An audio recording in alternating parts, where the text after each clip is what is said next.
Live. What's going on, everyone? I'm Chris Baker. And I'm Ty Backer. Welcome to episode 137 of Behind the Toolbelt with TC Backer Construction.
Behind the Tool Belt is sponsored by Lead Scout.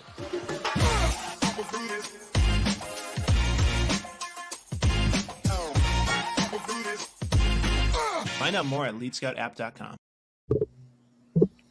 TC Backer family, thank you guys once again. It's another week, man. It's Wednesday. It's fucking Wednesday. We got Adam Bensman in the house, man. I've been looking forward to this episode for about 2 years now.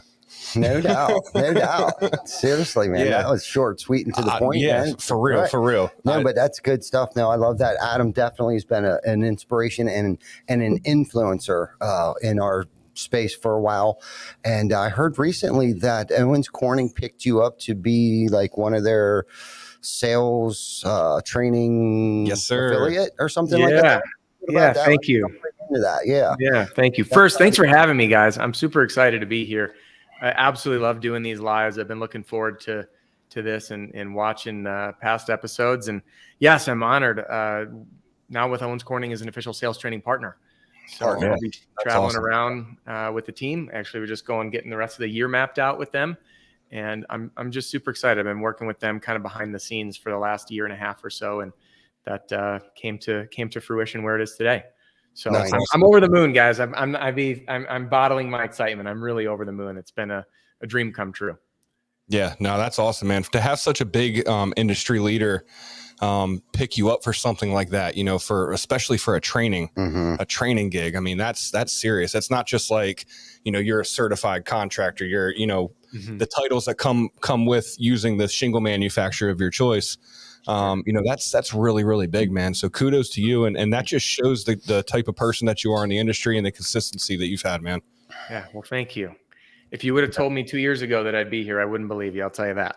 Right.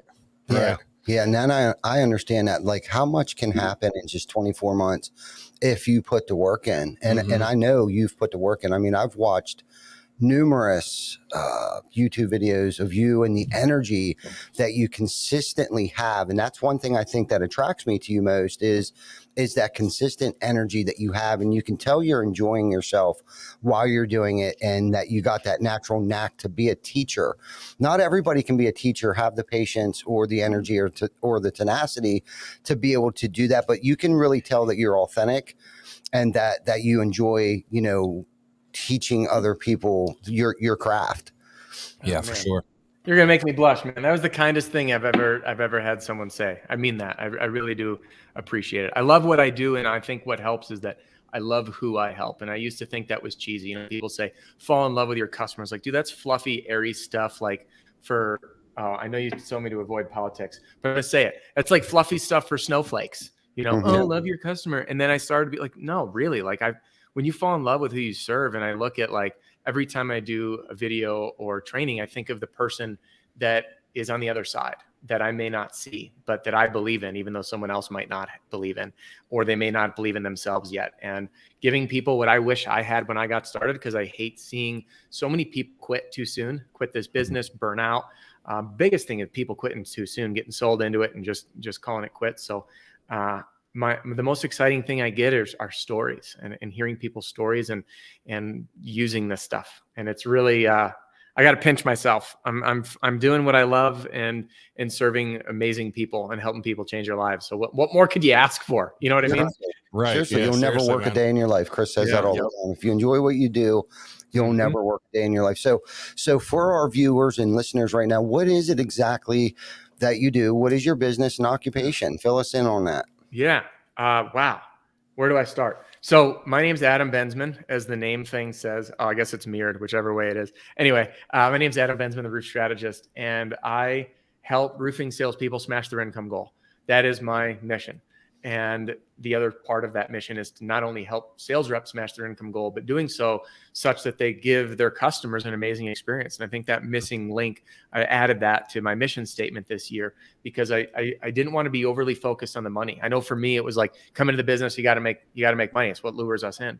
But oftentimes, due to the slime balls that give roofing such a great name, they're focused on greed. So it's like they can focus on making money, but at someone else's expense. So it was really important for me to bake in that amazing customer experience. And I do that by running the Roof Strategist YouTube channel and podcast. New episodes, 4 now. I think we're doing 4 every week. So there's, I think 4. Anyway, put up a bunch of free content and help folks out. And then, of course, I also have available an all-in-one sales training, sales strategy, and sales system online that is currently being used by many, many, many thousands of people. We're in every single U.S. state for both storm and retail, from tiny companies to quite a number of the top 100 roofing companies in America. And just love what I do. Love getting a chance to help people and giving people kind of that roadmap to follow the steps and not only get trained, but be successful in roofing sales. Okay. Yeah. And you've been doing the Roofing Strategist episodes for about a year now, right? Since 2015. Since 2015. Wow. Takes a while. You got to be persistent when no one knows who you are. Yeah. I just started really seeing you, and I don't know if maybe it was because of RoofCon, but I really started to notice you after I saw you at RoofCon, and just seeing the passion that you had when you made those videos, knowing that you were giving that stuff out for free. That's the good stuff, man. That's what I talk about every week on these shows, guys. When we have these people, these industry leaders on our podcast, and the people that matter, that are changing the industry, that are doing things for the right reasons, like that's what I'm talking about right there. Yeah. Like you asked us the question before we got started, are we doing this to generate revenue, or are we doing it out of passion? And the revenue part of it has been the furthest thing from our minds. It's more out of passion. And to go back to what I was talking about earlier about you, you can sense that passion. Yes, you do this for a living, but you do it more so for purpose. You know what I mean? To make an impact. And then, of course, the reward or the bonus at the end of the week or month or biweekly, whatever, is the paycheck out of it. That's kind of just like the residual effect of you just doing the next right thing and having a positive impact on somebody's life. But so in your training processes, do you talk about overcoming objections? Do you talk about processes and procedures and things like that? It's a good question. So can I give you a backstory? Can I run with this in a different? We got an hour, bro. All right. It's not even set in stone either. The reason that I felt like this warranted a bit more of a robust response is there's a short answer, which is no, I focus on sales, but there's a long answer. The long answer is when I first started this brand in 2015, I had no intention of doing this. I was a business management consultant. I worked one-on-one with a handful of companies at a time, and I worked through all the systems and processes. My background, by the way, is super fast story. Got into it in 2011. I was broke, came into roofing like most people do. Couldn't afford gas to go see family. That was my breaking point. Found out about the roofing industry from my stepdad, come in, worked my way up to chief operating officer, operated in 5 states, 6 different cities. Anyway, when I got started doing this, I was just working with owners one-on-one. And honestly, I got bored. was going through the same stuff. And you guys know how owners can be, because I'm like that too. I'm like, dude, everything you told me is awesome. See you next week. What gets done between now and next week? Oh man, I got super busy. Like this happened, and then my kid, and then this. And I was like, man, for me to make an impact, I got to get to the sales people. I got to get to the team. Right. And then I started making a couple of videos. So my first videos on the channel, I actually made those for salespeople. And because I didn't know what I was doing, and I still am a tech dummy. Luckily, I have smart people on my team. I made the videos, and I like found a way to like embed a YouTube video behind a password on my website. There was like 5 of them. It was just like, make this, share it with your team. I decided I've tried to leave the roofing industry 3 times now. In the time that I was most serious, I actually stepped away, and I made all the videos that I kept gated free. So that's what started the YouTube channel. People started finding it and asked me to make more. I had no idea what I was doing. I just said, hey, I can help. And then I just kind of figured that aspect of the business out as it went. So what do I help people with? The reason I gave that is like, I filled all the roles. You know, I worked my way up through the ranks in the industry. I filled all the roles. Can I do it? Yes. Am I good at them? Not necessarily. Did it. I'm great at this, not so great at that. So I focus on knowing my lane. And I think one thing I try to do different is not try to be the jack of all trades or the platform that does it all, which, by the way, no disrespect. For some people, that is like what you need. Whereas the one place where I get everything. But what I keep finding is everyone's like, well, I know this platform for this piece, and this stuff's not great. And this stuff is great for this and not that. And I'm like, well, why do that? Why not just focus on what I'm good at and passionate about? And that's sales. So I teach, I give the people who are using my program everything: a complete sales system, knock to close, training for a company so they can get new reps trained in 9.5 hours, all the material to self-generate leads for both storm and retail, material for Florida, material translated into Spanish, what to say at the door for every scenario, how to overcome any objection you're ever going to face, and then how to run an in-home sales appointment. And then for the owners, I have an entire suite, from a recruiting training, how to build your dream team, a sales leadership training to help you develop your team. I cover role play. So I have a role play training, and I'm missing one. And then the management rollout guide. It's like a user manual. Here's this training. Here's how you're going to use it to train your existing team, your future hires. And I recently updated it because I sent every one of our customers a letter in the mail, basically saying what's not working. Tell me what worked. Tell me what didn't. I want to know so we can make it better. So I've had real world feedback to now say, I'm not going to give you my, like, I designed it this way. Like, forget how I designed it. Let me just show you what thousands of people have proven is going to work the best. And then I'm going to tell you what they did. So why reinvent the wheel? So I give you that little training. So anyway, Ty, that was a long-winded answer of what do I do. Anything sales related, that's in my lane from knock to close. Yeah, no. And I wanted to know more, pull more out of you. Like, what is it exactly the roof strategist does? Like, just because, especially early on in our podcast, and anybody knows this that does a podcast or knows anything about podcasts, it's like the first few minutes is like where you get your most views and stuff like that. So before we got too far out in the weeds, I just really wanted people to know what it was that you did, just to give you a plug. You know what I mean? Before we get into the gory background story or whatever how you came through the roofing industry, how did it find you? Where did it find you? Why does it draw you back every time? And we're grateful that it did, by the way. You know what I mean? I really wanted to just get that plug in there quick because we're big fans of you. And it goes back to, you never realize how many people you're impacting. So you're impacting us. And hopefully that we can gain, a future relationship so you can impact not just us, but our team as well. Because I really dig what you do, man. That energy is contagious. Like, I'm jacked right now because you're jacked, and you're probably naturally jacked just like I am, even though I'm double fisting Red Bulls up here. So, but I'm rolling on natural energy today. Thank God. I got back in the gym, and I started eating protein again. I started hammering water.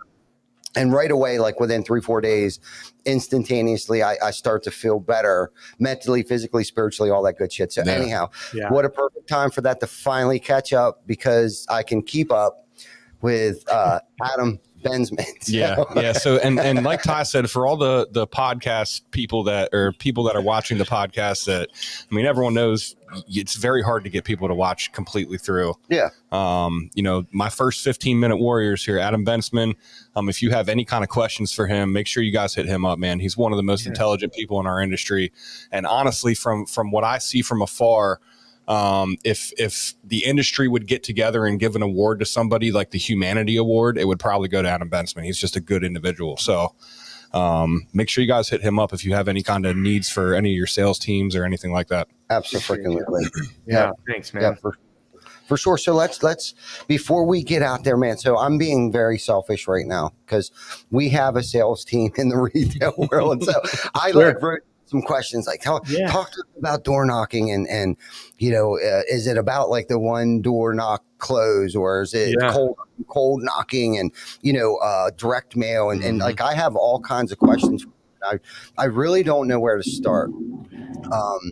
You don't mind, do you? Nah, dude. I want to know just as much as you do, dude. Okay. I'm an open book. You fire away on anything. I'm getting my notepad pulled up because I might fire that up for a second. But go ahead. All right, cool. Okay, so door knocking. Is it about the one knock close when you go out there? Let's start there. This might be back and forth and all over the place here, but let's hopefully. So when you say one knock close, do you mean like you're there at the house, you knock, you get the inspection, you get the deal, or you mean one knock close like a 3-second pitch that's going to be a miracle thing that pours money in your pocket? What do you mean by one knock close? Yes. Yes. I want $1 million in my pocket with one knock. And I want it in 3 minutes. We know you know the secret, Adam. I have the secret. I can control the weather too. Well, I mean, I guess I know I've been in the industry long enough to know that, yes, you can knock the door, do the inspection, give the estimate right there on site. But I guess with your training, is that how you're training people to do it, or are you just trying to warm up the neighborhood? I guess. Very good question. I am all about speed always. And here's the thing. I'm like a sales guy who doesn't like sales. And I know people are listening be like, what the heck did you just say? I don't like feeling sold. I hate it. I hate it. I see through the gimmicks. I see through the tactics. So when I started focusing on speed, I balanced in my mind, where's the balance between being speed and focused on sales? And then where do you cross that line when you're a pushy and a butthead and when people want to kick you out of the house? Because all of a sudden it went from fun to like, they're harassment. Yeah, they can taste it. They see like the bullseye on their back or they feel it on their chest. And so I had an experience where I called out 2 different people or 3 different people, I forget, because my wife and I, we got a wood stove. We live in the mountains. We needed no backup heat source. So I got a wood stove. First guy comes out, it takes forever. I'll email you an estimate, right? I'm like, oh, God. Next guy comes out, got my measurements. When can I come back to present the estimate? I'm like, great. So I already lost time for the first visit. Now I got to come to the second one. Third guy comes out, got everything there. Here's a check. Let's go. And I started to realize people want things fast. So it is our responsibility fundamentally to give people the fastest path to yes as humanly possible. Okay. Now, it doesn't necessarily mean that they need to take it. That's okay. You can still offer that fast path, meaning being prepared on whether it's a storm or a retail deal, having all of your stuff, getting your team equipped, whether that's using Sumo Quote or whether it's using your own estimating platform. By the way, I'm not affiliated with any of these, but just throwing out great solutions to use that and say, hey, here's everything you need to make a decision. Because if you did that to me and I like you, my checkbook's coming out because I don't want to deal with this anymore. I just want to be done. Treated me well. I like the experience and the value is fair. And especially, Ty, I'm giving you this one for your team that might be listening. If that is an inbound lead, the customer, according to consumer research, has 80% of the buying decision has been made by the time they pick up the phone, which means they have a blank check written with 25 grand on it that all they need to do is fill in the name. Your job is to show up on time, give them an amazing experience, and then convince them that their initial gut was proper and the right choice. And you don't even need to do any convincing. That was actually, if I could rewind and take that word back, reassure, good call calling us. That's it. So for those inbound leads, 80% of the way there, give them that fast path, period. Okay. So that's my spiel on the speed. Now on the door knocking side, people get too ambitious. We have to realize that sales is a staircase. All of these steps need to be hit until we can ask for the business. But so many people try to go for the cheat code and hop from here to there. thinking I'm going to use this magic pitch or try this or skip this part. And what ends up happening is it creates a feeling of distrust with the homeowner. I've been fortunate enough, because I look like I'm 12 years old. Like when I got into the business 12 years ago, I looked even younger and I was fat because I drank all the time. Don't anymore. And anyway, I was in the house training people like my dad's age. So I could sit there like the little helper and just watch what the sales rep said and how the homeowner responded. And this is information and data that we just can't get. Like nowadays, you can record audio, the presentations in the home, there's analytics tools, but you lose the human element. You lose the body language cues. And I kept seeing these deals just falling apart. And I got so good at spotting them. There was about 9 critical mistakes. I got so good at spotting them that when something happened, I could, in my head, deal was lost. Deal got lost. I'd go debrief with the sales rep. Do you know where you lost it? This is what happened. So what I pieced together was, by the way, that those 9 mistakes is what I reverse engineered into my in-home sales system. So the car park formulas, people don't need to know what not to do because then they do it. Like, don't think of a white elephant. What's everyone thinking about right now? A white elephant. So you show them what to do instead. So one last fundamental, and then we're going to go back to this. There's 3 dominoes that we need to hit in order to get the sale. Trust. We have to develop trust and keep the trust. We have to create a need. I know my screen is showing up a little wonky. And then we have to overcome the money issue. So trust, they like us. They not only need a roof, but they need us to do the roof. And then we have to overcome the money objection to showcase that the value is there. If any one of these breaks at any point, you lose the deal. The most common one to break is trust. And it's usually unconscious mistakes or unintentional mistakes that the sales rep's making. It could be a body language thing. It could be not transitioning on their pitch, not asking see if they have any questions. There's a bunch of stuff that happens. And then what happens is all that trust that was built, this gets killed. And this is the main cause for, I have to talk to my wife. We need to think about it. We'll call you in a few days. Thanks for coming out. Or I want to see what my insurance company says, or I want to wait and see what the other contractor says. Almost every single time is due to a trust issue. So you built this all up and then it comes crashing down.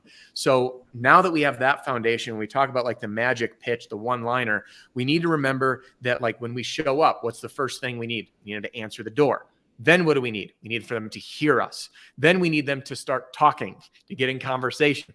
Then we need to create the need for the inspection. Then we need to do the inspection. Then we need to showcase the findings and get the homeowner describing the damage or ill repair of their roof so they take ownership of their problem. All right. For anyone here who is no longer doing drugs or alcohol, you know that in order to do that, you had to take ownership of your own situation, not having someone say, hey, dude, you got a problem. You're like, no, shut up and get me a beer, dude. You're cool. Like, it's fine. You need to take ownership. So we do the same thing. So all of these steps need to happen. And so many people are trying to pitch and they show up and they just word vomit it all out. It's like, slow down, man. When you're at the door, you just got to get them to answer. Then you just got to get them talking.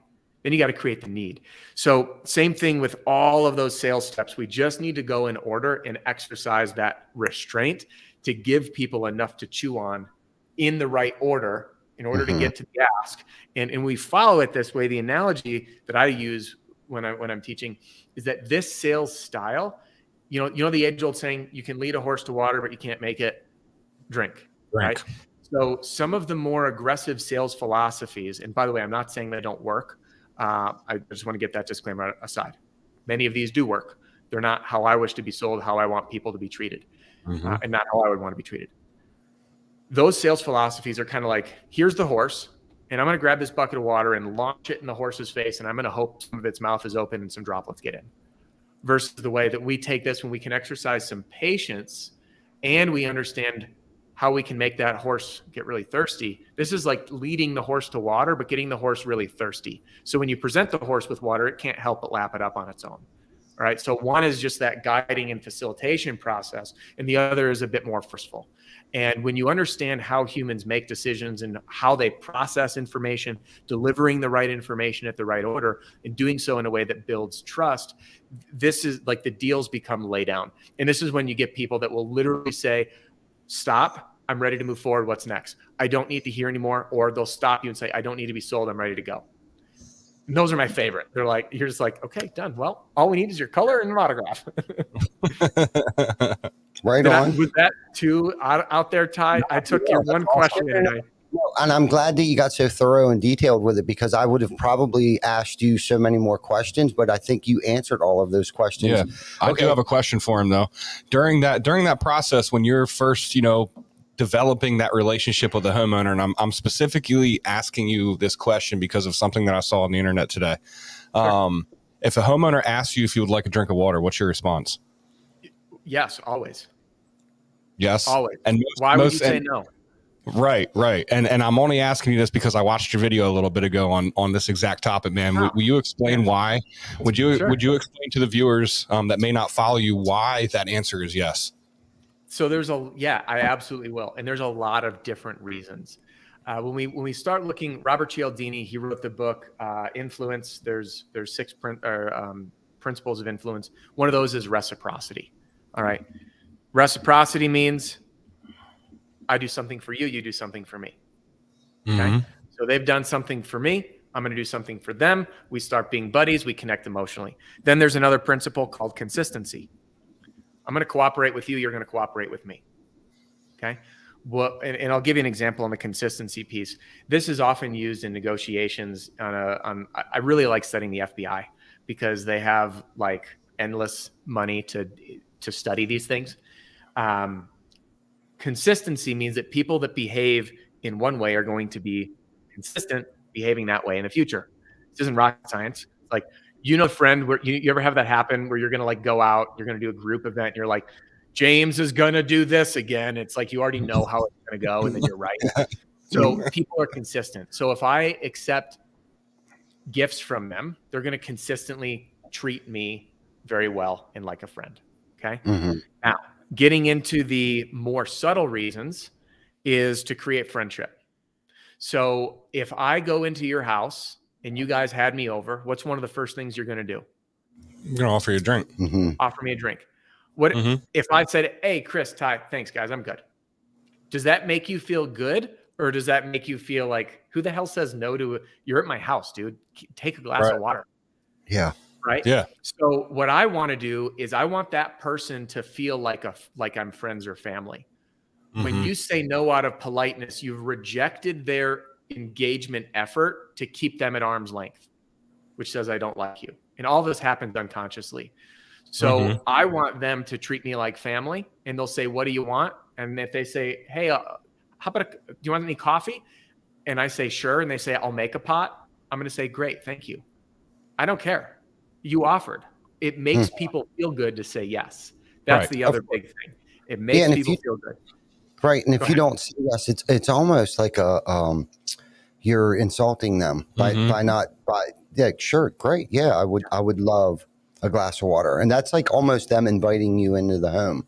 Isn't that what you really want? That's your objective is to get in the home or whatever, however they're almost going to feel disrespected. It's like going to, the old Italian grandma's house and not eating all your spaghetti. Exactly. You have to. Like in the background. And they think of you for real. When you leave, they clean up. Like if I left, I'm drinking water now because it's too late in my day for coffee. But anyway, if I left this mug when I'm done, you're going to think about me as you're cleaning up. Mm-hmm. More touches, more memory. People buy from people they know, like, and trust. Like it's sales 101, but we lose the human element that people don't want to feel like they're working with a salesperson. They want to feel like they're working with a human, which is another reason why when you sit down, you don't sit across the table from them. You grab the chair right next to them. You don't do that across the table thing. It's business. Yeah, all little things, man. You know, and I'm going to grab my deal so they can look over my shoulder and see it. I can see them, they can see me, and it just creates all that transparency. I love that. Little things make a huge difference. And as you guys have service people, and anyone listening, if you have service people, technicians out to your house, and you offer and they say yes, I want you to ask yourself truly how you feel about that person. Because I've had people come in and I'm like, hey, can I get you something to drink? No, I'm good. Thank you. And I'm like, whatever, dude. I just offered you coffee, water, fizzy water, Spindrift. I got all the things. And then the next guy walked in. This is a true story. We had a technician out for an appliance repair or something like that. It was under our home warranty. Guy comes out. First thing he does, he walks in the house. He goes, dude, beautiful place. So I'm like, dude, I like this guy. He complimented my house. I was like, oh, thanks. We just moved in and we got it because we had the same feeling. So I already liked him. And then I'm like, hey man, you want a water or anything? He's like, I'd love that. Thank you. So I give him the water. He does a great job. Small talks throughout the time, just gets to know him while he does his thing. Couple minutes. At the end, he goes, all right, you're all set. And I'm like, that was it. That's awesome. You're great. And he goes, hey, you know, what would be really meaningful for me is if you enjoyed the experience with me, we're running a contest to get reviews at our office. And I would really love if you could write me a review. I picked up my phone, and before he even left, I wrote a 5-star review. Yeah. Awesome. Because he made me feel good. Right. And I could tell it was genuine. That's the other thing too. I got to tell people, like, if you're a BSer, people sniff through that. Don't walk into someone's house that smells like the cat just peed on the rug and tell them that their house has a beautiful aroma. Right. Yeah. Yeah. Seriously. Right. How would you handle that situation? No, I'm just kidding. Yeah. You find something else to compliment. I actually just did a video on that, finding things to connect with when homeowners have, you know, the homes that you're in and you're just like, when am I out of here? Yeah. You don't want to drink the water, or you don't want to sit down or whatever. You know, we've all been in those scenarios. Yeah. No, I've drank already too much today. Yeah. Sorry. Allergic to water. Cool. Right. So you can always take it and take a fake sip.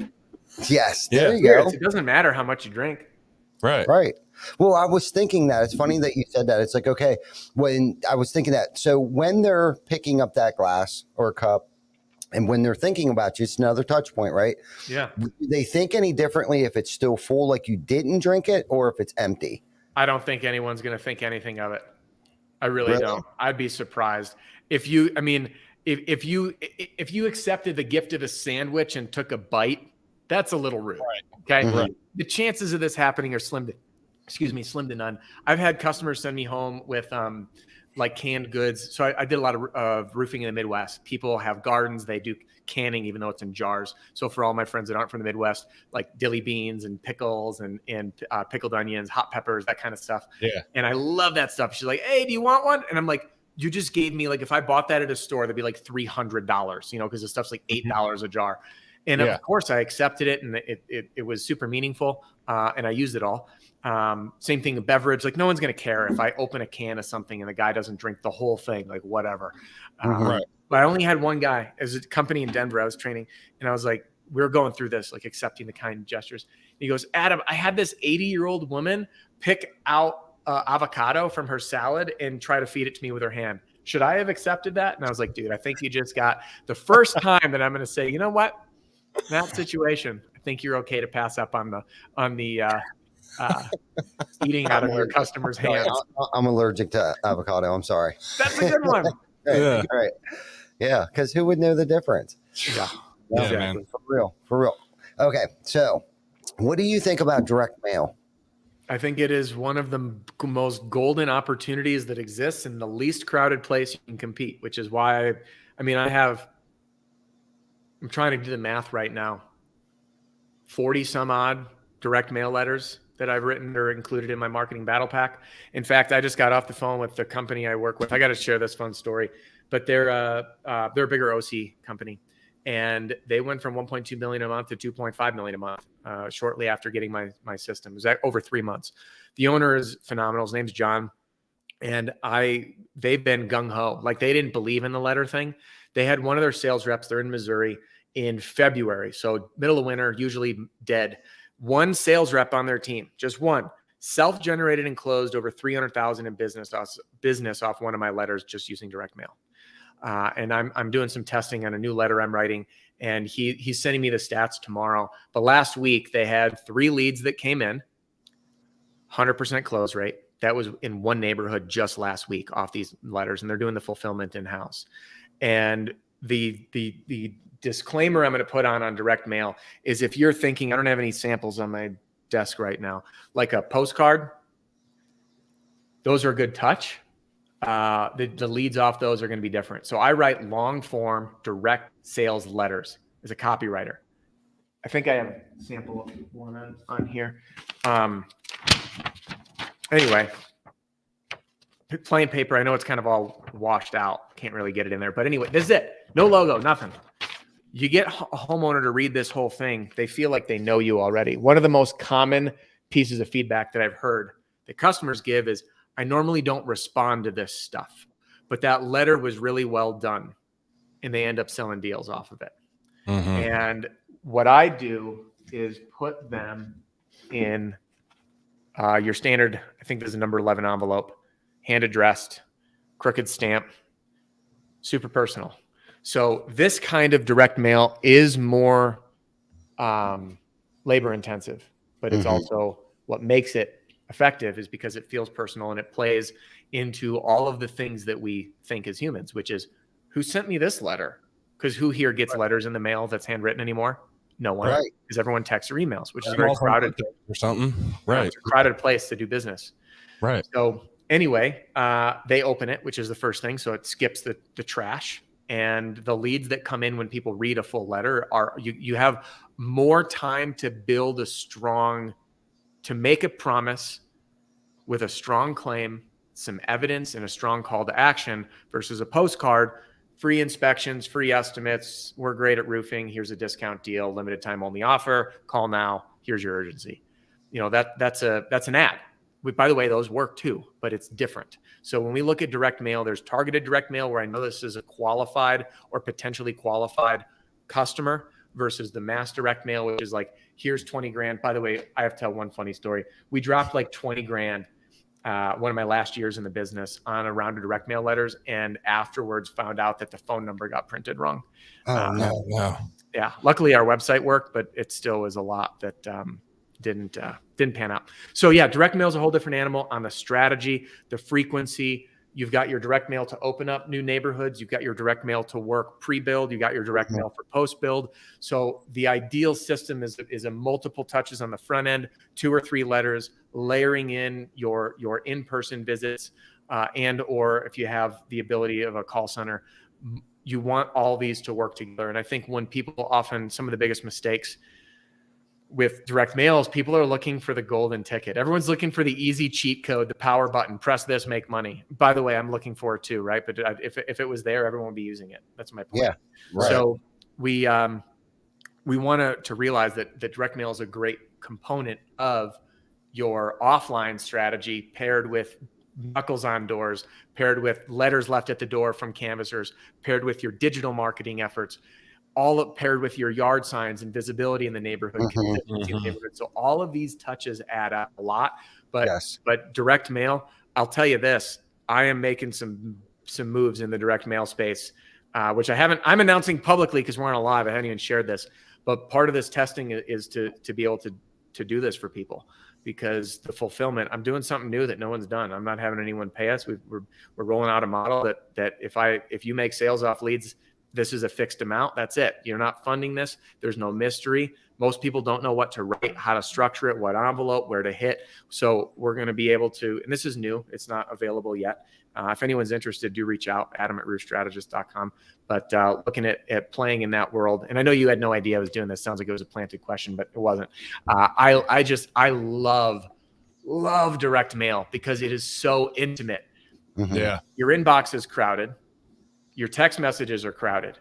Your inbox at home, your physical inbox, is filled with 3 things: bills, which people get and pay, garbage magazines and ads, which immediately go to the trash, and then the occasional really touching letter that you get from a family member. And it's usually your grandmother. Right. So where's the competition? If you package your deliverable properly, it skips the garbage pile, and you're in their kitchen with them. Right. Mm-hmm.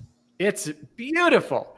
And what's fun, like when you play with direct mail and depending on how, like I know we've got probably some companies that are newer at this, some companies that are spending tens of thousands, $50,000 a month on direct mail. When you got call tracking numbers on it, you know when those rounds went out.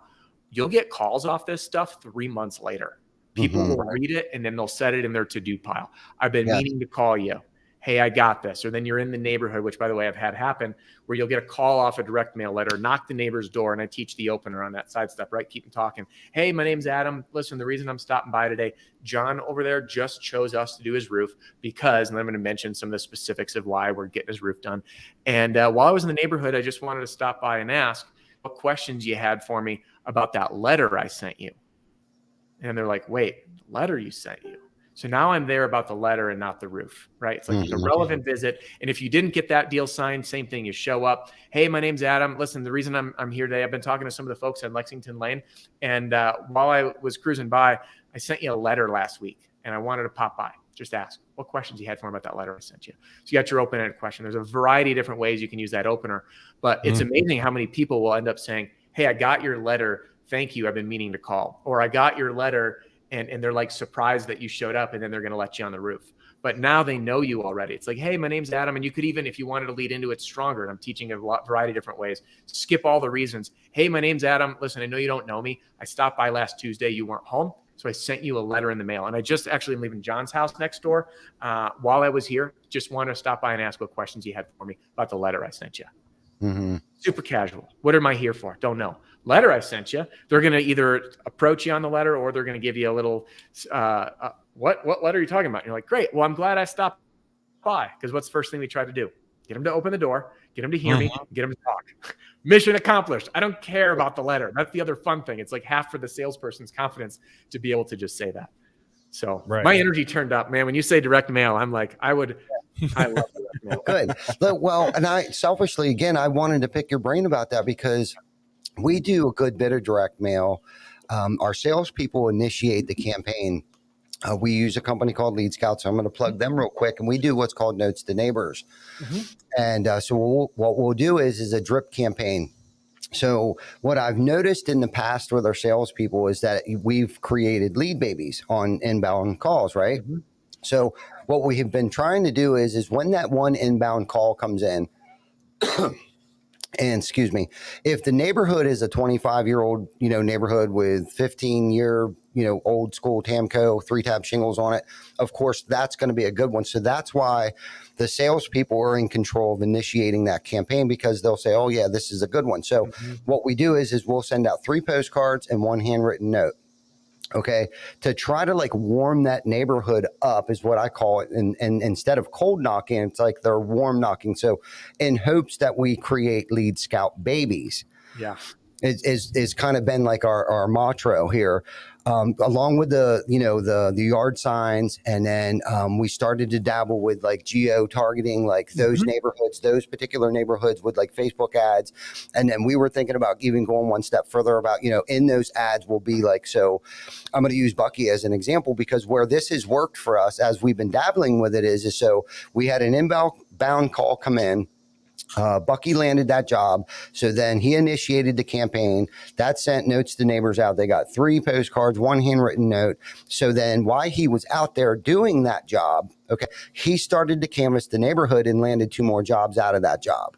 So it's like, we're trying to get them off their butt. Like, you know what I mean? Instead of like sitting around waiting for shit to happen, especially right now, when you structure a bonus system, like a self-gen, you'll get a little bit more, a bonus at the end of the month, whatever that might be. We've tried to get as creative as we could with that, because we've branded so much. And like you said, when that person calls, like you were talking about the 80%, like they're 80% ready to go. Yeah. And it's like with the branding that we've done, I mean, we've doubled, triple, quadrupled down over the past 2.5 years. When COVID hit, I went ape shit, like just ape shit. I think most people backed off and just dumped piles of shit on top of shit on top of shit.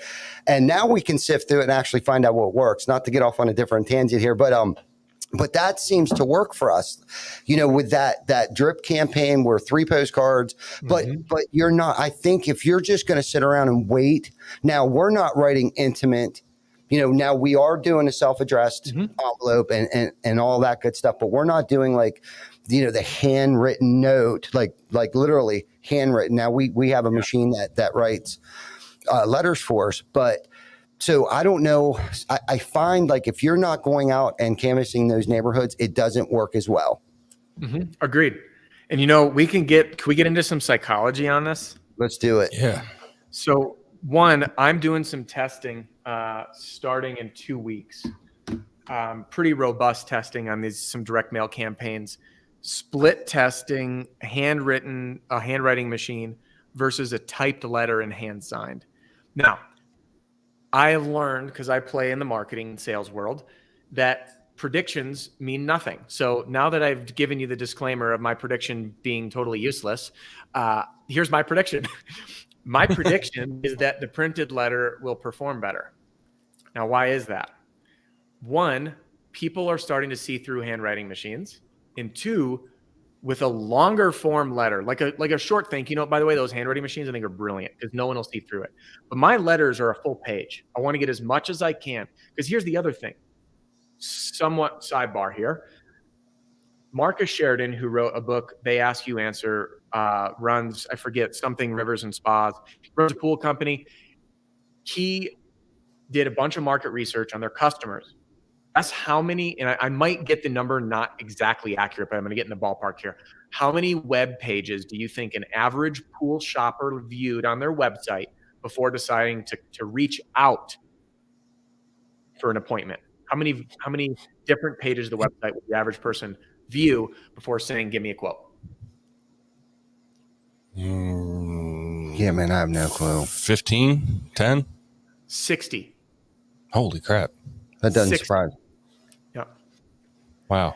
Now, what that tells us is that the more people research, the more qualified they are. That's why I like long form direct mail letters. By the way, again, there's a time and place for all of them. That's not sustainable. Your neighborhood build announcements, those are all smaller, usually postcard. What I find, and again, I'm very curious once we split test, it's reasonable in today's day and age for me to type a letter out and hand sign and send it to someone because I have a computer. Right. So I am very curious. I also am curious too on like, can I get the handwriting machine on an 8x11 and compare text versus text? We're split testing headlines, envelope size, delivery, stamped, hand stamped versus rolled, in getting really granular to maximize the response rate. Now, getting into some of the psychology real quick. One of the reasons, and Ty, if you don't agree with this, I actually would prefer to hear that. What you're sending out, those mailer letters, and then the team's knocking behind them, I call them like the neighborhood primers. And ultimately, those generally don't get a tremendous amount of calls off of them. Would you agree or disagree on that? Well, I 100% agree. You might get a couple. Team at the canvas afterwards. Yeah, exactly. And so now that was going to be one of my questions. So if we're doing, not to cut you off, but if we're doing a drip campaign, when would you say that we should go out? Like after the second one went out, or wait till all four of them go out? Yeah. Good question. Yes. Get it started, go back there again. The more touches, the better. You want that person, every person to know you. Of course, you can go overboard, but I'll break that down. To me, I want to be out there 1 to 2 days after that letter drop. And then I'm going to be out there again 2 or 3 days. Then I'll be out there again. Okay. If they're not getting deals after 3-4 times, they're in the wrong neighborhood, or they need some more coaching and help figure out what's going on. All right. So did that answer your question, by the way? It did totally. Because sometimes it's like, nah, just wait. And then the other time it's like, well, we did the build. So don't wait too long after the build before you go out there, because our fourth letter states that we did, 123 Main Street, check out our work. You know what I mean? So it's like, we don't necessarily want to wait 4 weeks after we do the build to go and canvas the neighborhood. Like, you should already be out there the day after you think you sold that job. I'm thinking before the campaign even begins. My favorite word, speed. I'm gonna ask a really dumb leading question. Are your competitors waiting 4 weeks to get back in that neighborhood? Hell no. Of course not, right? That's why I said it was a dumb leading question. Yes. So to me, my system, I've got my touches to open the neighborhood. I've got what you're doing the minute you sign that customer. When the job is scheduled, most everyone ignores this, by the way. No one does like the announcements or works the neighborhood. And same thing on the day of install when it's done. So the guys and gals that are following my system are in that neighborhood 5 times for every build, with separate touch points, layering in direct mail, door hanger letters, emails, insurance agent networking, and a referral program, all stitched in, all those opportunities. The fun part is it's cloaked in customer service. Okay. Everything is about giving value and giving the customer an amazing experience. We take those touch points, we turn them into sales opportunities. I ask this to most people, say, how many sales opportunities do exist from one customer? Meaning, when I'm serving that customer, how many opportunities do I have to get more sales? Most people say, I don't know, 3, I don't know, 5. The ambitious guys tell me it's 12. You go through my system, it's 25, including all the emails with the referral program baked in. All of these touches, that's 25 touches just on the one customer in their neighborhood. You layer in the 25 touches, 3, 4, 5 jobs in the neighborhood. You are the only roofer they ever need to care about. And anyway, does that answer that question? Yeah, I love that. Yeah, that was good. Yeah, that was real good. You're hired, by the way. Oh, sweet. I'm looking for a gig too. Honestly, like if I could, I'm closer. Our team's growing, and I've got more time now. I would love to just like travel around and go out with teams and just like have fun and observe and then train and then sell with people. Shit, like that would be a dream come true. So the psychology of this neighborhood primer. By the way, I hope your team. I'm giving your team a loving nudge right now. Okay. So TC Baker team. Is it Backer or Baker? Backer. I thought so. And then I just said Baker. So I think I was reading Chris's name on there. Yeah. That's probably what happened. It is deceiving. Right. He is my no, by the way. He's your what? My son. Why is his name spelled different? Was that a typo? His mom. No, I'm just kidding. I'm just kidding. I was wondering where you were going to go with that one, but I lost it. I've never had anyone say that one. Right now, I lost. I thought I was onto something for a second, but I lost it. Chris. We're going to peel back some personal layers here. Yeah, right. So let's see how good Adam is at reading. Well, I met his mom back in 19. No, I'm just kidding. So this psychology, and again, loving nudge to the TC Backer team here. Mm-hmm. The reason these work so well, we don't get calls from them, but they're a primer, which makes it what? Easier for the sales rep to show up and knock behind it. We don't need the letter to do that. That's the funny thing. So what this is a comfort crutch. Yes, I said that. It is a comfort crutch, which, by the way, is not a bad thing. I use comfort crutches as well. When we know we're uncomfortable about something, we lean on something that makes us comfortable, and then we end up feeling more courageous to go do it. So door to door, people don't like because they feel like a sleazeball. They hear what customers tell them. If I needed a roof, I'd call you. Go get a real job. Hey, you're a scam artist. I work from home. Who the F are you? Blah, blah. Like all this stuff. And then this goes in their head, which kills confidence, which is why most people leave. So we know that sales reps, and I don't teach this, I just give this, like, here's what to do. But this is all the psychology that has influenced every single thing that I teach. I am purely focused on that sales rep, knowing where he or she is in life and helping them not only deliver the right sales information, but do so confidently. So I use formulas and not scripts. I teach philosophy that can be practiced. It can be done by a Spanish speaker or an English speaker. It doesn't matter. There's just follow the formula. So the reason the neighborhood primer works is it's the comfort crutch for the team to now have a reason to be there. Some people call it, what's his name? Wolf of Wall Street guy. I'm drawing a blank. Jordan Belfort. Shit. I think, Jordan Belfort. He'll call this a justifier. I, by the way, only recently read his book. Really resisted it because of his background. I got to say, he's got some good stuff in there. But anyway, he calls it a justifier. I've always used that as the reason. Here's the reason I'm showing up. So sales reps now, in Ty, I love you that you said it. You call it warm door knocking versus cold.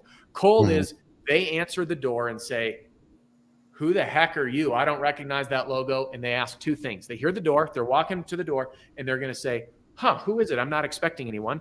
And they're going to say, what do they want? That's the two things that are going on in their head. So the sales rep is now cold. No one knows who you are. And you show up and then they try to sell something. And then they feel sleazy and they hear this stuff and it gets poisoned. This is cold door knocking.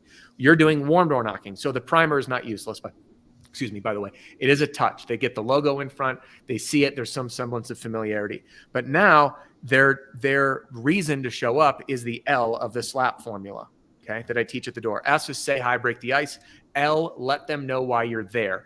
A, ask an open-ended question. P is then present to their answer, because storm, retail, all different scenarios of what people need. There's not a one-size-fits-all solution. Selling someone whose roof is leaking is different than the person who just says, hey, I'm planning ahead for 6 years when I know I need to replace it. Like, great, well, it'll be double by then, but we'll have that conversation later. So the L is the justifier, the reason that you're there. They don't need the letter. They just show up and make a reason. I'll give you one. Hey, listen, sorry to bother you. My name is Adam, the roof strategist. I've been talking to some of your neighbors here on Lexington Lane, and the reason I'm stopping by, boom, there it is. Mm-hmm. I'm in the neighborhood because I'm talking to some of your neighbors. Hey, the reason I'm stopping by, I just got off Peggy's roof. Hey, the reason I'm stopping by, I've been talking to some of the neighbors here on Lexington Lane. I'm just referencing something specific to them, not I'm in the neighborhood. I'm on your street, mentioning their street name, mentioning the subdivision, making it feel hyper local. And you can make it up. And we only need it the first time we're there. The reason I'm stopping by, I'm talking to neighbors on Lexington Lane. There's a reason. Then the next visit, after you left your door hanger letter and sent a letter in the mail, you have a justifier, a reason to be there. Hey, the reason I'm stopping by, came by Tuesday, you weren't home. I left you a letter at the door. Or I sent you a letter in the mail. I want to stop by, ask what questions you had for me about the letter I sent you, the letter I left you. Same thing, like after you sign a customer, the reason, it's the neighbors. Day of install, there's a reason. When the install's done, there's a reason. When you finish the roof, there's a reason. And now what we've done is we've given people more confidence at the door to just start the conversation. So I'm glad that the neighborhood primer has been successful. By no means am I telling you not to do that, by the way. I always tell people, one, if it works, I'd be a total moron to say stop. And number two, it is a primer. They do get that logo. You will get calls on them. I'm by no means saying that it's a waste of money. I would just go through and make that decision on your own. Like, do we get calls? Is this working? Can we calculate an ROI from this? My guess is you very well could. If nothing else, just the confidence boost. But I just want people to kind of see how that stuff shakes out, like both in our mind as the salesperson, but also in the mind of that customer. Awesome. Yeah, dude, that's good stuff, man. Yeah, I love how you answer all of those questions. For real, man. You got it. You're a smart dude, man. Mm-hmm. You're a smart guy. I love the passion that you have, man. I love the passion. And at what point in your career did you realize that like this was what you wanted to do? You know what I mean? I mean, I know that you touched a little bit on how you got into roofing and like all that kind of stuff, but like, was there a specific moment where, you're sitting in a car after you just landed something or something and you're like, this is what I want to do the rest of my life? It didn't happen until I left the day-to-day in roofing sales. And it didn't even really happen until I was very happy doing it. It was fun and fulfilling. But when I realized my lane, like my lane is communication. My lane is understanding what someone wants to communicate in their mind, their thoughts, to then breaking that down into what actually comes out of their mouth, and then making sure that that's consistent with how the recipient, in this case, the homeowner prospect, is going to hear it. And usually there's a disconnect. And I learned this through my childhood growing up, in a weird household. By the way, I love my family. Just, people have their stuff, their trauma, their background. And to me, I had to learn how to read people really well. I had to learn how to read emotions and how to navigate situations. And to me, I kept seeing that so much of this was a communication breakdown. Someone's feelings weren't articulated properly, or they thought they were articulated, but then the recipient heard it differently. So how do you understand how someone's going to hear something? So my real vision in life is helping people connect those dots. To me, sales is the most rewarding way to do it. But when I'm through where I believe I can and will be in the next 3 to 5 years, my vision is to fund psychological research for people growing up in our modern times to discover themselves, communicate clearly, and have better relationships with each other. Because we don't have that funding to live in the modern world that we do now with bombarding things, and people can't go minutes. I can't take a pee without touching my phone. Like the minute I'm in the bathroom, it's like, time to check email. By the way, if I've emailed you, it might have been from the bathroom. Yeah, I'm the same way. Me too. I'm the same way. We're all dysfunctional and it's not healthy. So anyway, back to answering, it clicked when I saw the impact. Like I loved it, but it really clicked in this clarity of like everything that I do, from the direct mail side to my program to the Pitch Pro movement I run, is all about helping people communicate better, to have better relationships. And then in this vessel, it's just to make more sales and then earn a healthy income. But when I started to get messages from people that I hadn't ever heard of, that would say my life was changed, they said, forget the money. I had a record year. I made my first 6 figures, multi 6 figures. What really changed, and I'll never forget it. I have it. I have a whole folder of these, by the way. Guy says to me, what really changed is I've become the man I've always wanted to be.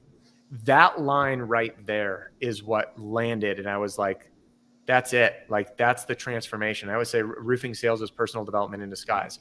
So in all honesty, I think this roofing industry and roofing and solar industry is just the tip of the iceberg. I think I'm just getting started. And when I started seeing those and just seeing like, these are soft skills that aren't taught anywhere. So teaching people how to understand each other and communicate. And again, I just get to do it through this umbrella of roofing that I know. But at some point that will grow beyond. And at some point, I hope to have a global impact by helping people live healthier, mentally healthier lives, understand themselves, and learn how to live life and have deeper relationships with people. Yeah, awesome. I love how you touched on the perception of things. Someone may receive something differently than the person that you last spoke that to, and I think that's really important just in like everyday life when dealing with human beings. You know what I mean? Not just professionally, but in any kind of personal relationship or random stranger that you bump into and have a conversation with. We're all leading the same life, but through different eyes. We've all grown up and experienced different things, and I think it's really important to understand that everyone's perception is not the same. Me and Ty, we spend a lot of time together. But I guarantee we could stand in the same room and see a situation go down, and our brains are going to think two completely different things. Not because we're different people, just it's because of different experiences. Maybe that may remind one person of something that happened in the past that sore subject for them. Maybe that experience brings joy to somebody. Maybe you know what I mean. Like you have to understand that there's how many different billion people on this earth, and everyone sees this world differently. There's an individual vision of this earth in every different individual human being. And like to be able to understand that and break that surface, man, like that's really cool. That's cool that you look at it like that. Yeah, for real. And again, it goes back to you being the teacher, not not necessarily an influencer, man, but a teacher. You're a teacher, bro. So that's good, man. And your energy stayed consistent the entire show, bro. Dude. You can tell your passion. You did not let me down at all. You burned right through that, and here we are. We're already at an hour and 1 minute already, dude. When man. I looked up at the ticker, I'm like, holy shit! It's like 57 minutes is gone by already, dude. And I couldn't keep up. Like I gave up on the note taking. I'm just gonna have to blow your phone up tomorrow. Watch the recording. Yeah, there you go. Duh, yeah. Right. So Adam, I have a famous question that I ask everyone that comes on here, and to be honest with you, man, this is one of the ones that I think I already know the answer to this question before I even ask it, and everyone already probably does sitting at home that knows what I'm about to ask you. But so you lead a successful life. You have a good business. I'm sure if you wanted to, you could not go to work every day. You could not grind as hard. You could take a little bit of a back step if you wanted to. What drives you and motivates you to get up and put your best foot forward and perform at a high level every single day, man? What is that thing that makes you tick, that gets you excited and, really motivates you? I'm going to give you a simpler answer than I ever have, because I've been chewing on this and really focusing on living life well. And my mission is to close the gap between what I view to be as the highest version of myself and who I am today. And every day I try to work smarter, be a better husband, be more present in my personal relationship, take care of my health, be a good friend, be a good leader, be a good teacher, make my program the best I can, enjoy the little moments, like all of these different categories. It's just, how do I do better? So to me, it's like a game. It's like, well, I did that yesterday. And by the way, I look at this personally, very small. Like when I say small, I mean yesterday, last 12 hours, last 24 hours. I like to reflect in times, but this way I just get like, how do I beat yesterday? How do I beat yesterday? How do I do better yesterday? And I don't track. I've experimented, by the way, with tracking like qualitative scoring, literally daily, have my wife involved. She was scoring me on certain things. I'm dead serious. Like I wasn't as present as a husband that I should have been, because I get really excited about stuff. And I'm like, all in. And she's like, you know, and I'm like, how would I let that go? Like, she's the most important person to me. So what excites me is that being the best version of myself every day, but honestly, like kicking ass and outdoing myself as often as I can by honing my craft. So now, like, I didn't plan on sharing this. Like, I'm making some massive updates to our program. I just updated it. I'm like, I'm going to do more. I'm going to outvalue everyone in the industry. That's a promise. I just released another freebie. We got 2 more coming out. Like, I'm going to give more, provide a better value, provide a better experience, put my money where my mouth is. And I'm just going to dominate this thing by kicking butt for my people.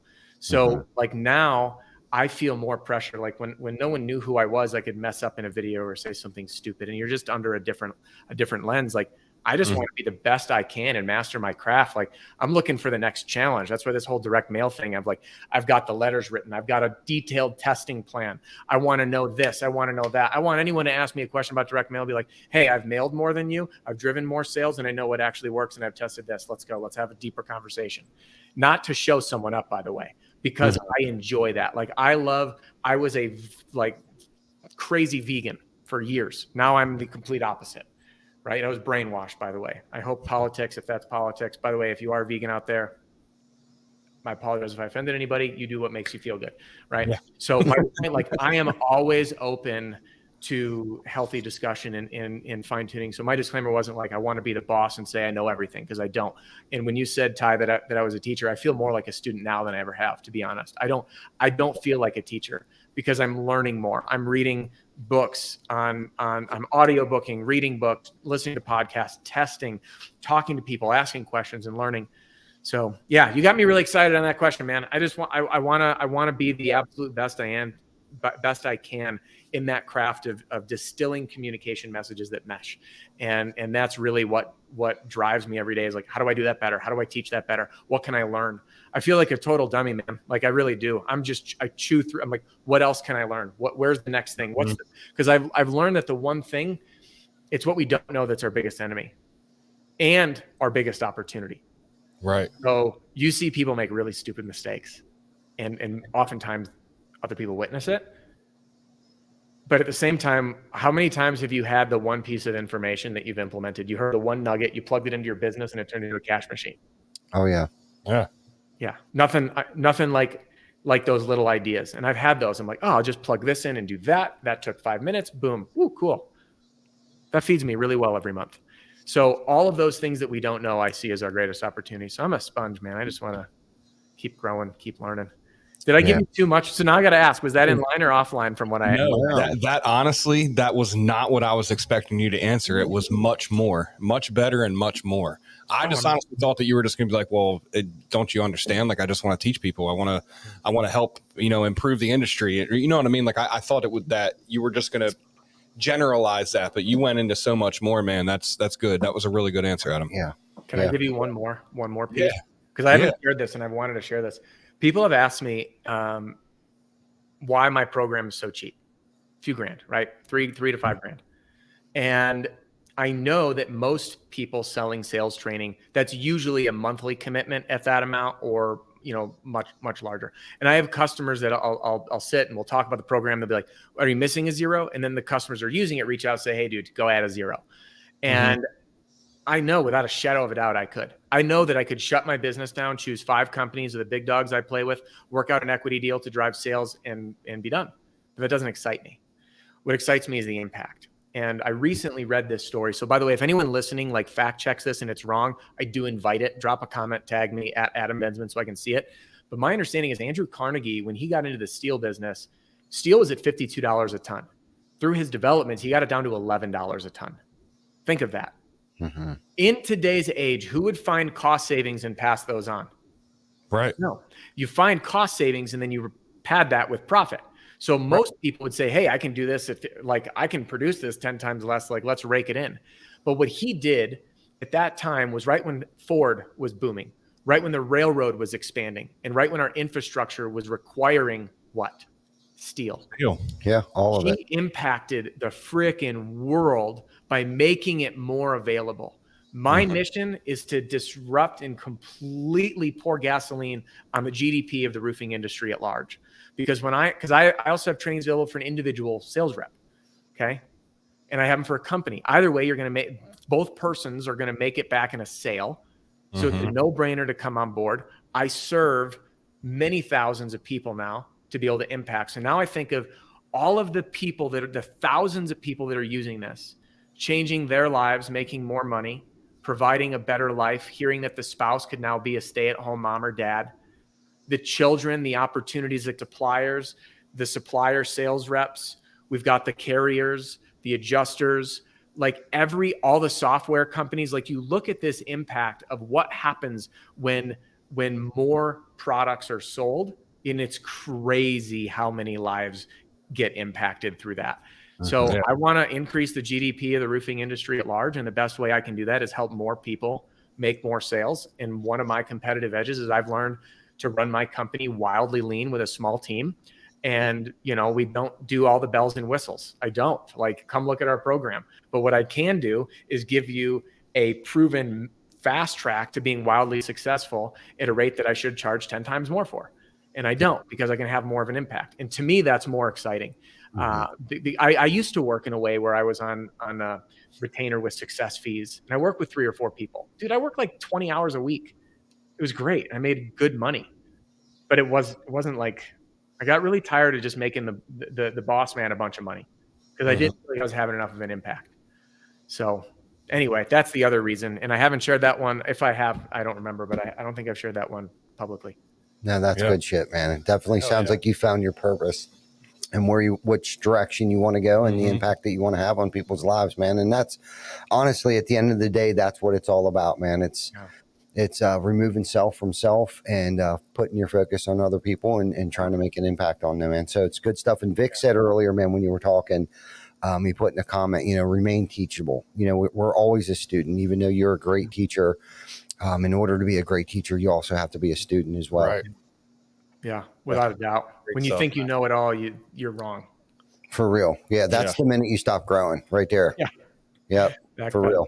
Guys, I've had a ton of fun, and I want to thank you both for bringing this in like a really unique direction. And we got to cover like philosophy, psychology, the personal side.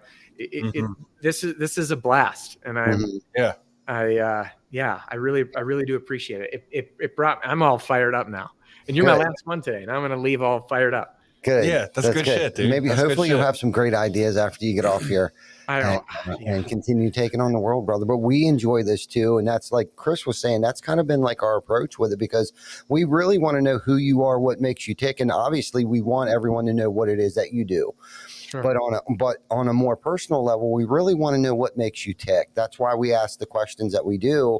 But we don't want to get too far out in the weeds. So there's kind of a balance there a little bit that we try to do. But some nights, some people have a really great backstory, and it's so interesting and intriguing. It's like, just keep going, bro. Yeah, we literally don't even talk about what they do in their professional life. Yeah, I mean, it just happens that way sometimes. Or it goes, back and forth. And like you said, it was kind of, on the psychological end of things, the professional, the personal stuff. And really, that's what this is about. That's why we didn't give you like a whole list of bullet points. Like, we're going to stay on the rails tonight, and you have don't get off the rails. Yeah. Like, this is what you're going to talk about. At 16 minutes and 30 seconds, you're going to ask this question. And it's just we don't do that shit. I don't do rails. I'm like I'm a boundaryless person. Yeah, I can't handle it. I can't even read that fast anyhow to look over my stuff to make sure I'm speaking legibly. But no, man, we're setting up a booth down at RoofCon, man, and I think it'd be really cool we're bringing the studio down there. We're going to do some live episodes and everything from RoofCon. So I think it'd be really cool to maybe get you and maybe another industry leader. Like maybe we can get Deshaun and you on. Oh, dude, that'd be awesome. It's his birthday today. Wish Deshaun a happy birthday, by the way, if anyone's listening. Sir. I was talking with him a couple times today. He's a good dude, man. No, we'll make it work. He'll be there, I know, and I'd love to. Yeah, that'd be awesome. But Adam, this is one of my favorite ones, man. I really want you to understand that you do make an impact in this industry, and I appreciate everything that you do, and not just for what you're doing, but for why you're doing it. Amen. That's the big thing there, man. That's the difference in our industry than it was 10 years ago, because we have guys like you. We have gals like Jen and Agatha and Deshaun Bryant and I can go on. But, you know, we have these people in our industry that are doing the things that they're doing just because they've had enough of the scumbags, you know, making a bad name for this, and want to show that this is a vehicle to change lives, man. Like you can do a lot more than just put roofs on. Yeah, I don't care about roofs. I'm pretty open about that. This industry is amazing. Yeah. But I'm not passionate about roofs. Yeah. For sure. You don't have to be. You know what I mean? To have an impact on it. You know what I mean? There's so many different aspects to it. Yeah. You know, just because you work in the construction industry doesn't necessarily mean that you're out banging shingles all day long. And we talk about this all the time, because not to get back off on a different tangent, but we're pretty involved with trying to get students, graduates of high school, involved with the trades and stuff like that. And it's like, we try to explain to them that it's not just about going out, hanging gutters, replacing windows, doing siding and things like that. We have, you know, accounts payable, we have costing, we have estimating, we have, the lit sales, there's marketing, there's so many things that we have. And we've been bringing kids in for a minute now that are straight out of high school, that are doing marketing things, because John's our marketing guy, and he takes people under their wings. There's just so much more to the construction or roofing industry than just roofing. You know, it has been the vehicle for us for so many different things, having a local impact on our community, an industry like this podcast. It just goes on and on and on and on. We can take it. The sky's the limit here for all of us. You know, the only people that can screw this up is us at this point in time. Yeah. Sure. Well said, man. I love that you're bringing in young people into the trades. I was literally just talking to my wife, Sheena, about this. Yeah, it was either this morning or last night. People, I think, like in our day and age, everyone's focused on doing what you love. And you think about it, like, this means that you're gonna give all of your power up to this contingency for the opportunity to hopefully make a living doing the one thing that you love. And for most people, that would be like drinking beer and playing video games, or like going to a party. I don't know, dumb stuff. It's like a delusion. And what my mindset shifted when I finally, like, I wasn't proud about being in roofing sales. People would ask and I'd be sheepish because of what customers say. And then I started to be really proud of it.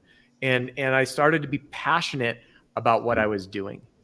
And it's different to like try to don't focus on doing what you're passionate about, but focus on being passionate about what you're doing, because you can control that. You can make that choice. And if you're in sales, you can channel that passion. Like, to me, it was just a personal development game. How do I manage my time well? How do I live a happy and healthy life? How do I do that while making a good income? How do I get better at communication? How do I get better at organization? How do I get better at time management? How do I get better at closing deals? How do I get better at upselling? Right? How do I get better at handling conflict? How do I get better at dealing with crazy situations where homeowners are screaming at me? How do I get better at discipline when no one's staring over my shoulder to make me go to work every day? And then the list goes on. That's just a few of the things. And when you just get like passionate about doing that, like, who cares? You could go flip burgers, sell light bulbs. Like, I don't care what you're doing. Like, that shift is entirely in our control, and people need to forget the industry. I was at dinner with Owens Corning. I've even been on calls with them. I'm like, who here is passionate about roofing? You think anyone raised their hand? No. Yeah. Everyone says, I love the relationships. I love the people. I love what I get to do here. By the way, the team there, they're not paying me to say this. I freaking love working with them. They're awesome. Good, really good people that are excited about what they do.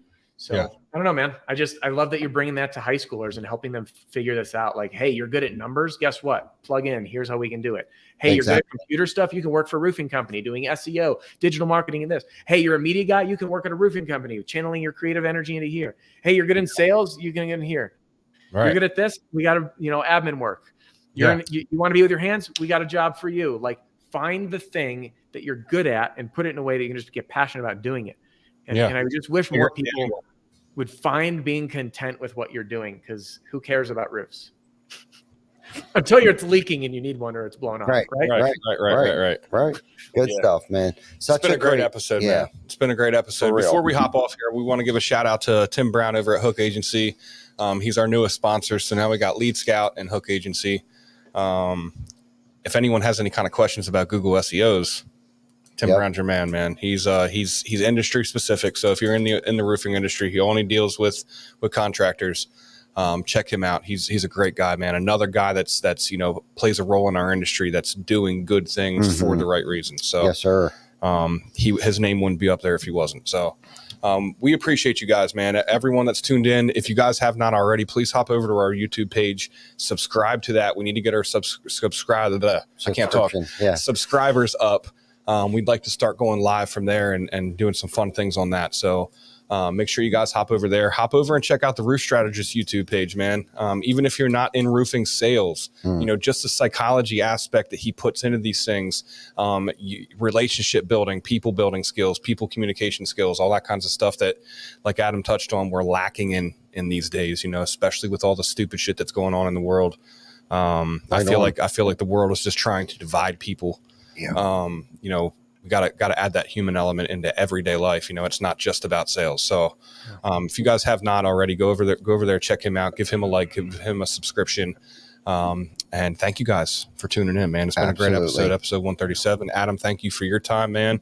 Can't wait to see you in November, in person, and maybe get you guys up on the show again, man. Yeah, we'll do it. Thank you both for having me here. This was like super heartwarming, and I had a blast. And also thank you to everyone who joined in live for spending your valuable time with us today. Hope everyone was either entertained and or left with something valuable. Either way, I'll consider it a success. Excellent. Yeah, so, excellent. Awesome. Gentlemen, thanks a bunch. Yeah, we'll catch everyone next Wednesday for episode 138 at 7:00 for another episode Behind the Toolbelt. We'll see everyone then, and I hope you guys have a good rest of your week.